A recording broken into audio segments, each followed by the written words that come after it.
What's going on, YouTube? Thank you for tuning in to another episode of Welcome to Texas Podcast. Thank you for all the day ones, all the new subscribers, all the likes, all the comments, all the feedback, all the help, all the resources. Uh, Thank you all. It's greatly appreciated. But everybody that's out there helping out, let's just keep it a Mark and Dontaya. Family, kids, they're off target. You know, they're irrelevant to the documentary. Now, if they weren't involved in the documentary, then it's pointless because this is what we're basing it off. We already had uh character testimony from Mendenhall's ex-wife, and that was just basically nothing but negativity and you know, blaming one and the other. So why bring other people just to speak on his character? We need people that are going to say, "Hey, yeah, he was doing that type of stuff." So I have not been reaching out to any of his friends, relatives, kids on both ends. I could care less. They're irrelevant to the documentary. They have no insight. They weren't there, and I'm pretty sure he hasn't disclosed to his loved ones what he was doing. If he's not telling us, I'm pretty sure he's not telling his loved ones. So it'll be the same effect. So I respectfully ask everybody, just keep it between Dontaya and Mark. Nobody else, no family members, no relatives, no kids. Those are bystanders. They really have nothing to do with it. So anybody wants to help and with the research and stuff, let's just keep it between them.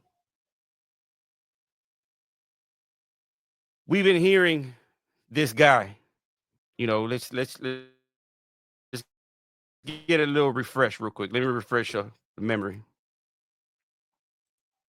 When he could be down there being the voice for the Latino people in Texas, but he want to get in black people business. Who gives a damn what a black man did to a white dude in prison? Exactly. Right? And you hear the other one. They got a damn thing to do with him. When he could be down there being the voice for the Latino people in Texas, but he want to get in black people business. Who gives a damn what a black man did to a white dude in prison? And then you have one of his minions in the background co-signing him. Exactly. Who cares? I care. I wouldn't want that to happen to me, my loved ones, friends, or just basically anybody. I care. And I'm pretty sure there's a lot of other people that care, regardless of race. I already painted this scenario. It's like seeing an elder person of a different race getting harassed or about to be a victim. So just because they're of a different race, you're not going to go intervene and try to help out the situation. We're in the free world. I know a lot of us have been to prison, and it's a different environment. Street politics are the same as well. Don't snitch, don't tell. Nah, heck that. You know, I'm through with that. I'm a law-abiding citizen. I wish I would have been in the law-abiding citizen from the beginning. It's sad because you got that guy saying he don't care. So let's listen. I tell him to turn around. So he moves slightly.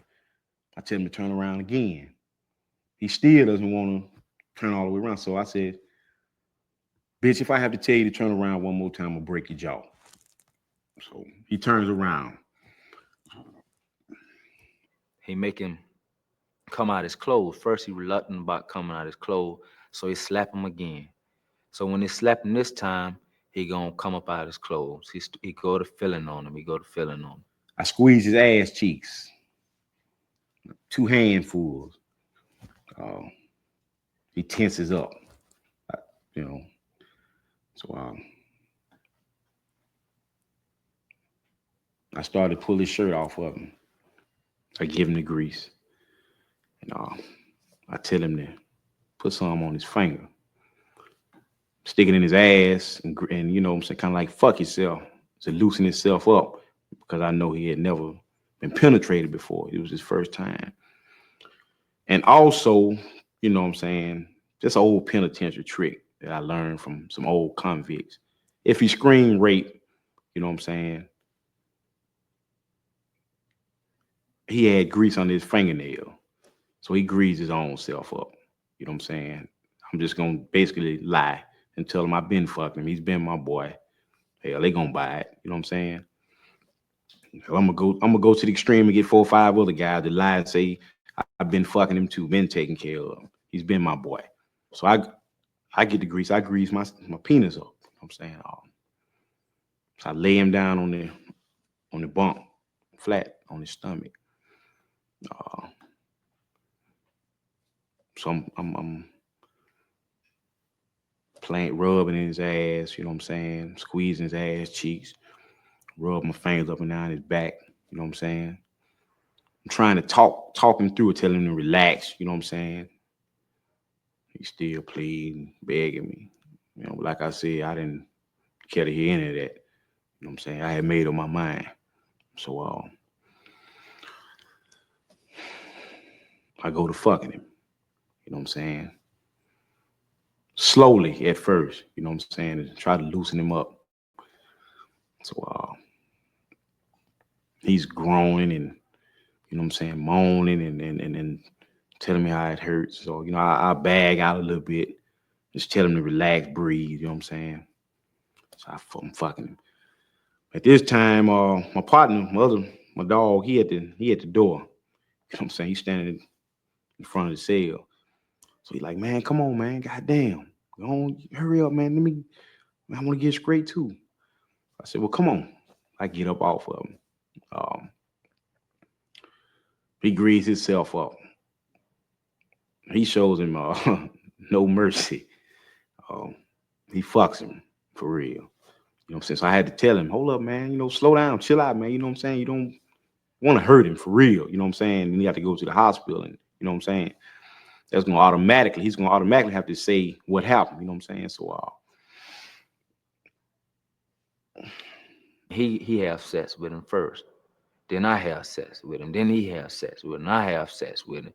Then he have sex with him. And then that was the end of it. after this, you know, he finishes, whatever. You know what I'm saying? So boy gets on the shit jacket. You know what I'm saying? Use the restroom. So I fuck him. You know, he, you know, cleans himself up or whatever. He's back on the bed. So I go and finish up. He said, I didn't finish it first. You know what I'm saying? So I fuck him and I come off. I get my due. Next day, you know what I'm saying? He goes to SEG. In prison, that's lockup. So I'm like, in my heart, I'm like, damn, we through. We done got us a rape case. But now he doesn't tell the folk that he was raped or had been penetrated or nothing. He tells the people that he was assaulted by some other inmates who he couldn't identify. So they place him in segregation. Me and my partner, we go to the lieutenant who put him in SEG, and we explain the situation as far as he was a member of our gang and we beat him out. And he didn't want to tell them who beat him up because he didn't want to bring our names into anything else. You know what I'm saying? And we explained to him that we felt like it was best that he be out the gang. The lieutenant, he bought it. You know, he got the officer to bring the little white guy over there to the sheriff office. While me, matter of fact, he called several other bloods up there to verify the story. So he asked him. He said, "Son, is this true? What they're saying?" So he told him. He said, "Yeah," but you could definitely see it in his eyes. You know what I'm saying? That it was something else, but I guess his pride or whatever, he didn't want to let him know that he had been fucked. So Lieutenant said, son, I'm gonna let you out of SEG, but I'm not gonna let you out today. I'm gonna let you out Monday. This was on a Friday. And when he go to lockup, Mark sending him all kind of cigarettes and making sure he got everything he need in lockup, making sure he got his cosmetic, making sure he got something to smoke, making sure he got coffee, making sure he got food, because in lockup you can't have all these things. So Monday come around, he gets out of SIG. I see him. When I see him, he said he's in the Bible. He wants to live for God. By my grandmother raising me, or tried to raise me in a Christian environment. I believe in God. I'm not gonna never go against God. So I told him, I said, hey man, I understand that. But in my mind, I truly wanted him to be with me. You know what I'm saying? But I said, if you're gonna live for God, I respect that. And I say, hey man, whatever you need, or if you need me or anything, you know what I'm saying, I'll be there for you. Okay, so cool. About a week goes by. He goes and get baptized in the chapel inside the grills and all this and that. Right? He's going to church. So after about 2 weeks go by, I see he slacked up from going to church. He's hanging with other guys that they fuck ass. They smoke dope. He running tattoos. I mean, if you're a Christian person or any type of person of a religion, you know what I'm saying, you don't hang around these type of people. You know what I'm saying, and dealing with these type of activities. And the bitch was just fronting to try to get away from me. You know what I'm saying? Now, if he wanted to live for God, I could accept that and respect that. You know what I'm saying? But to use God to try to get from up under me and get away from what I wanted, you know what I'm saying? I couldn't accept that. So I seen him. He's laying out on the grass by the dormitory. So I call him. I go off on him. I snap on him. Bitch, you know what I'm saying? I know this, I know that. I put everything all on the glass, on the table. I let him know about the joint he smoked, because the dope come from me. After that, I say, you got two choices. You can either be with me or you can go pack your shit and go tell them folks to lock you up. You go back to lock up. So he looks at me. He said, man, I ain't got no problem with being with you. We hook up, you know what I'm saying? Everything was lovey-dovey, you know what I'm saying? Relationship was gravy, all good. I transferred. I'm always feel bad about, that situation that ever happening, Uh, after I moved on, I told him I was through messing with him, and he got with this other dude. You know what I'm saying? He wound up having sex with him. He was doing so bad, never having nothing. He wound up selling it to somebody else on the other side of the camp. They have two sides of this prison. So he wound up selling him to another dude, and that dude wound up selling him to another dude, and he just wound up, going down through that because he was with all these different dudes, and these dudes was treating him different. Some of them would make him trick, you know what I'm saying? And he was doing different things, and all this, what he was going through was a result because nobody messed with him. He's a blood. He just went crazy. He just went to sleeping with different guys. I mean, just tossing the ass up. Everything he did after that wasn't his choice. It was the man making the choice for him. This is what you're gonna do. You're gonna go out here and trick. You're gonna go and make some money. If I don't want you no more, now I'm gonna sell you to him. You know what I'm saying? So he didn't. Everything about his life, when he first came to prison, just changed. In other words, yeah, you can say I fucked his life up. If he stayed gone for 5, 6 years or whatever, if he ever come back to prison and there's someone in prison that remember him from then, he will always be a boy. It bothered me at times. So I've even wrote him letters to apologize.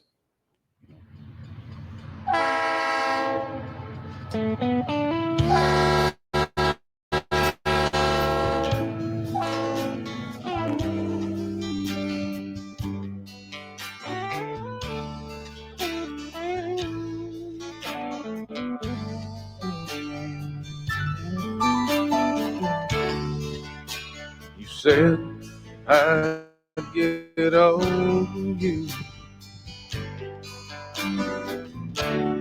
if I just give it a little time. Every now and then think you're right. Something always happens and you're right back here. Biggest lie.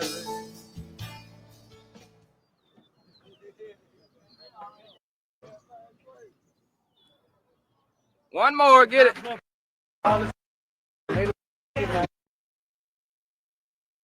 You got this guy saying he don't care what happens to the next man. How can you think like that? If that ain't racist, I don't know what else is. I mean,